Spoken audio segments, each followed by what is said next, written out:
High, this is Saif, welcome to extra time Bangla. আর কিছুক্ষণের মধ্যেই শুরু হচ্ছে আরসিবি নামছে মাঠে, এবং আমার বক্তব্য হচ্ছে এই আরসিবি কি সেই আরসিবির দশা ঘোচাতে পারবে? কেননা এই দলটাতে সব আছে কিন্তু ট্রফি নাই। কি বলবো?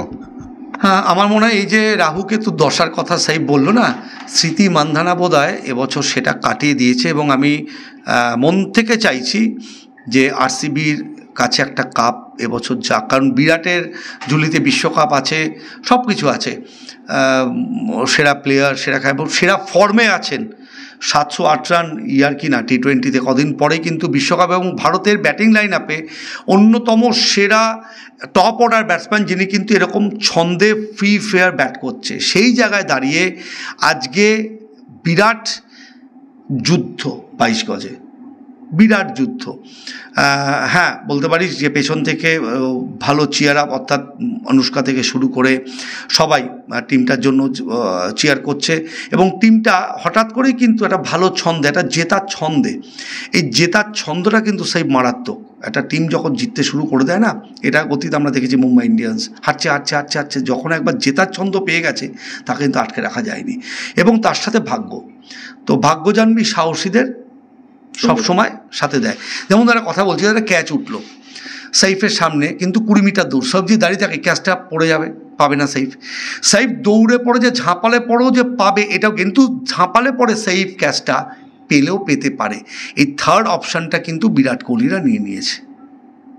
আমি ব্যক্তিগতভাবে যতটুকু খেলা বুঝি, যতটুকু খেলা ভালোবাসি, কারণ ভাগ্যটা সাথ না দিলে যেভাবে তারা শেষ চারে, মানে রাজস্থান আর ব্যাঙ্গালোরের লাস্ট ম্যাচগুলোর যে পারফরমেন্সের কথা বলছো না, আমি লাস্ট কটা ম্যাচ আরসিবির কথা বলছি, যেভাবে ওরা পেনিট্রেট করেছে। তুই ভাবতো ও একটা ক্যাপ্টেন, তার বয়সও করে কম নয়, মিড অনে দাঁড়িয়ে 2.3 মিটার জাম্প করেছে। ওই ক্যাচটা যদি ওখানে না নিত ফাফ দু প্লেসি, হয়তো মেবি হেরে যেত। বিরাট যেভাবে অ্যাগ্রেশনটা দেখিয়েছে গোটা ফিল্ডিংয়ে, যেভাবে রান আউট করছে, যেভাবে ক্যাচ ধরছে, যেভাবে টিমকে তাতাচ্ছে, আজকে প্রত্যেকে ডিকে বল, মহিপাল বল, রজত পাতিদার বল, ক্যামেরুন গিল, সবাই হঠাৎ করে কিন্তু একটা বড় ছন্দে, এই ছন্দটা কিন্তু দরকার। একটা টিম যখন ট্রফি পায় না, অতীতে দেখবি এই বিরাটের যে ছন্দটা, আরসিবির যে ছন্দ, এখানেই কিন্তু আমি যতদূর মনে করছি ব্যক্তিগতভাবে যে রাহু কেতুর দশা কিন্তু আরসিবি ঘুষিয়ে ফেলেছে, এক অন্য আরসিবি। সব্যরাজি, তুমি কদিন আগেও একই কথা বলছিলে না, আবার আমার খুব ভয় করে, কেননা ও যে বলে আমি সেই টিমের কথা হয়ে বলি যে টিমকে আমি আসলে ভালোবাসি, যে টিমকে হারবে বলি, আসলে মনে মনে চাই সেই টিমটা জিতুক। এটা সাংঘাতিক একটা ব্যাপার আর কি। মানে এই টিমটার ক্ষেত্রে কি, এটা কি ক্ষেত্রে কি আরসিবি বিরাটের একটা ট্রফি পাওয়া উচিত। It should get one trophy, একটা আইপিএল ট্রফি বিরাটের যোগ্য। তার মধ্যে কখনো রাহু কেতু, কখনো এই জড়িবুটি, কখনো এই হাতে আরে না, ঠিক আছে, সেটা তো সবাই বলছে।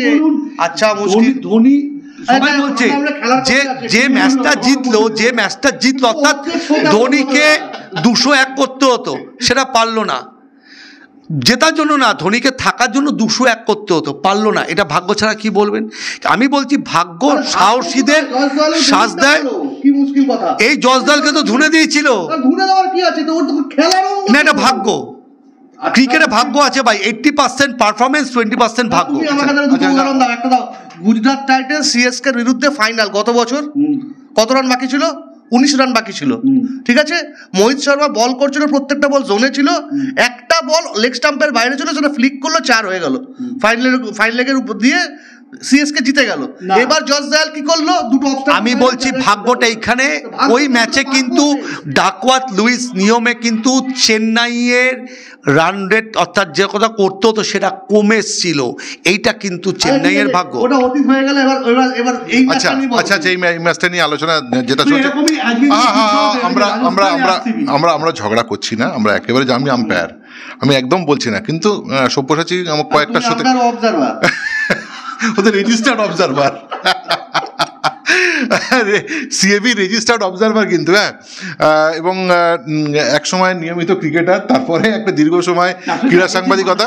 না, আমি যে বিষয়ে এখানে সব্যসাচীর কাছে যেটা রাখতে চাইছি সেটা হচ্ছে, একটা দল শুরু করেছিল ভালো, কিন্তু ক্রমাগত হাঁটতে হাঁটতে মানসিকভাবে তলানিতে। একটা দল শুরু করেছিল খারাপভাবে, কিন্তু তারা গিয়ার আপ করেছে। আমি বলছি তোমাকে, এবং এই দুটো মানসিকতার ফারাক তারা যখন মুখোমুখি হয়, আমার সেটা খুব একটু ফিলোসফি। আমার যা দেখে মনে হচ্ছে গত 6টা ম্যাচের নিরিখে, বিশেষ করে যেভাবে সিএসকে কে আরসিবি হারিয়েছে ম্যাচটা, তার নিরিখে এই ম্যাচটাতে যদি খুব বড় অঘটন না ঘটে, রাজস্থান রয়্যালসের বিদায় সময়ের অপেক্ষা। তুমি রাত 11:15 দেখবে ঘড়িতে থেকে চোখ দিয়ে দেখো রাজস্থান রয়্যালস ম্যাচটা হারবে, পারবে না এই আরসিবি টিমটার সঙ্গে। অন্য একটা ডাইমেনশনের টিমটা খেলছে, বোলিংটা খুব ভালো নয়, কিন্তু মাঠে যে মোমেন্টাম বলবে, একদম মোমেন্টাম। 6ই এপ্রিল এই আইপিএলে 6ই এপ্রিল আরসিবি এবং রাজস্থানের ম্যাচটা ছিল।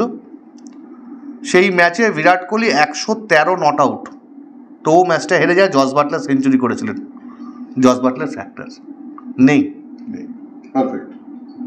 তা কথা বলছি, সভ্য যে কথাটা বললো, আমি তো একই কথাই বললাম। এবার আমাকে আপনি বানিয়ে দিচ্ছেন আমি জ্যোতিষী, আমি রাশি মানি, এই মানি। তাহলে ও তো তাহলে বড় জ্যোতিষী, ও তো এখন কটা বাজে? হ্যাঁ, এবার 11টার খবর ও 3-4 ঘন্টা আগে কী করে বলছে? তাহলে সভ্যরাজিও ওর তো ত্রিনয়ন দিয়ে দেখতে পেয়েছে। দেখুন, আমরা যারা ক্রীড়া সাংবাদিকতা করি, আমরা যারা কাটাছেঁড়া করি, একটা টিমের মোমেন্টাম, একটা যুক্তি থাকে। তো যুক্তিটা হচ্ছে বিরাটের শুরুটা বাজে হয়েছিল, কিন্তু টিমটা আস্তে আস্তে মানে আরসিবি মানে বিরাট ব্র্যান্ড, ঠিক আছে, সব ডুপ্লেসি আছে, রজত পাতি, দেখুন প্রত্যেকে কিন্তু এখন ছন্দে, টিমটাকে ভালো লাগছে, একটা ওভারঅল গুড ফিল্ডিং টিম, ঝাঁপাচ্ছে প্রত্যেকটা বলের জন্য, প্রত্যেকটা রানের জন্য চেস করছে, ফিল্ডিংয়ে রান আউট করছে, এবং সবগুলো ঠিকঠাকভাবে হচ্ছেও। সিরাজ ফর্মে, যশ থেকে শুরু করে প্রত্যেকে, ওদের মহিপাল, রোমরোড, কার থেকে কাটতে বলবো, দীনেশ কার্তিক, হ্যাঁ, তো টিমটাকে এখন একটা দারুণ লাগছে। আবার উল্টো দিকে দেখুন, সেও কিন্তু চ্যাম্পিয়ন টিম, রিয়ান পরাগ থেকে শুরু করে Sanju Samsung, Chahal, Ashwin, one of the best spinning bowling option টিমে। সেখানে আবার ট্রেন্ট বোল্ট কে নেই, কিন্তু ওই একটা জস বাটলার না থাকাছে, এই যে জোশ, এই জোশটা কিন্তু আমরা রাজস্থানের মধ্যে দেখতে পাচ্ছি না। জয়সওয়ালের ফর্ম নেই, হঠাৎ করে ফর্মটা পড়ে গিয়েছে টিমটাকে, হতেই পারে, দেখুন বড় প্লেয়ার ফিরতে পারে, দুটো ওভার ফ্যাক্টর, কিন্তু গত 5-6টা ম্যাচ আরসিবি যেভাবে খেলে এসছে এবং যেভাবে অ্যাগ্রেশনটা দেখিয়েছে মাঠের বাইরে, এবং তার সাথে বলছি ভাগ্য, আমি বারবার বলছি ক্রিকেট খেলায় ভাগ্য আছে, ফুটবলও ভাগ্য আছে, নালে পরে কিন্তু একটা অন্য কথা বলি, এমবাপের যে শটটা গোলকিপারের পায়ে লেগে ফিরে এলো, ওই গোলটা হলেই কিন্তু আর্জেন্টিনা জেতে না, কিন্তু ভাগ্যদেবী আর্জেন্টিনা সহায় ছিলেন। মেসির হাতে একটা বিশ্বকাপ দরকার ছিল, তিনি ফুটবলের এই যুগে রাজপুত্র। আমরা দেখুন মারাদোনার যুগে বা আমরা পেলের যুগে জন্মাই, আমরা মেসি রোনাল্ডোকে দেখছি, তো তেমনি বিরাট কোহলি আমাদের একজন আইডল, বিরাট কোহলি একজন ক্রিকেট ভগবান এই মুহূর্তে পাবলিকের কাছে। একটা আইপিএল যদি তার ঝুলিতে না যায়, এটা ইনজাস্টিস। ঠিক আছে, সবাই কিছু বলবে না, শেষ করবো না, সব্যরাজি মোটামুটি বলে দিয়েছে। আমি বলছি তারকারা সবসময় যে সৌরভ গঙ্গোপাধ্যায় বিশ্বকাপ জেতেননি, তো তার জন্য কি তার ইয়েটা খাটো হয়ে গেছে? ব্রায়ান লারা জেতেননি, সাইদ আনওয়ার জেতেননি, তাতে কী হয়েছে? বিরাট কোহলি না হয় জিতবেন না, কিন্তু আমার মনে হচ্ছে, আমি তোমাকে আগের যে শোটা, যেটাতে আমরা কেকেআরের ম্যাচ নিয়ে বিশ্লেষণ করছিলাম, সেখানেও বলেছিলাম, যদি এই প্লে অফে, এই নকআউট ফেজে যদি কোনো দলকে সবচেয়ে বেশি বিধ্বংসী মনে হয়, সেটা কিন্তু আরসিবি, সেটা কেকেআরও নয়।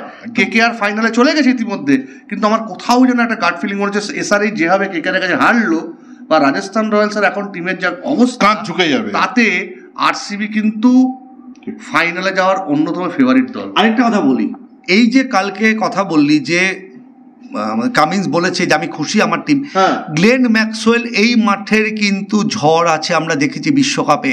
গ্লেন ম্যাক্সওয়েল এমন একজন প্লেয়ার, নিমেষে 2-3 ওভারের মধ্যে, যেমন যশস্বীর কথা বললি, আমি যে গ্লেন ম্যাক্সওয়েল কিন্তু এখনো খাতা সেইভাবে খোলেননি, ব্যাট কিন্তু খোলেনি, 2-3টে ওভার, এবং স্পিন বোলিংকে খুন করার জন্য যা যা করতে পারে গ্লেন ম্যাক্সওয়েলের মধ্যে প্রত্যেকটা গুণ আছে।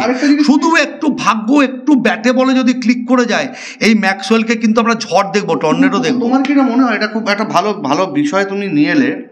আমার কোথাও গিয়ে মনে হতো বীরেন্দ্র সেহবাগের খেলা দেখে তিনি অফ স্পিনারকে বোলার হিসেবে মনে করতেন না।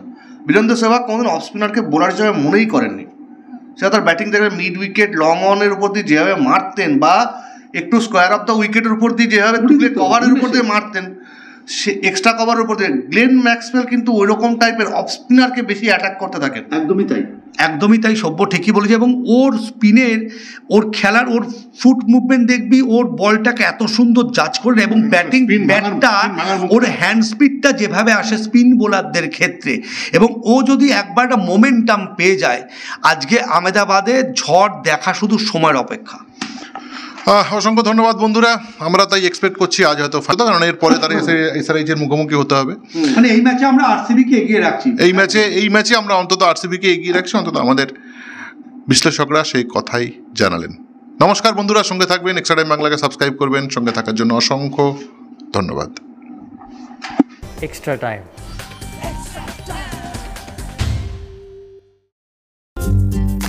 লেটেস্ট নিউজ আর এক্সক্লুসিভ ভিডিওর সঙ্গে আপডেট থাকতে এখনই সাবস্ক্রাইব করুন আমাদের ইউটিউব চ্যানেল। বেল আইকনে ক্লিক করতে ভুলবেন না যেন।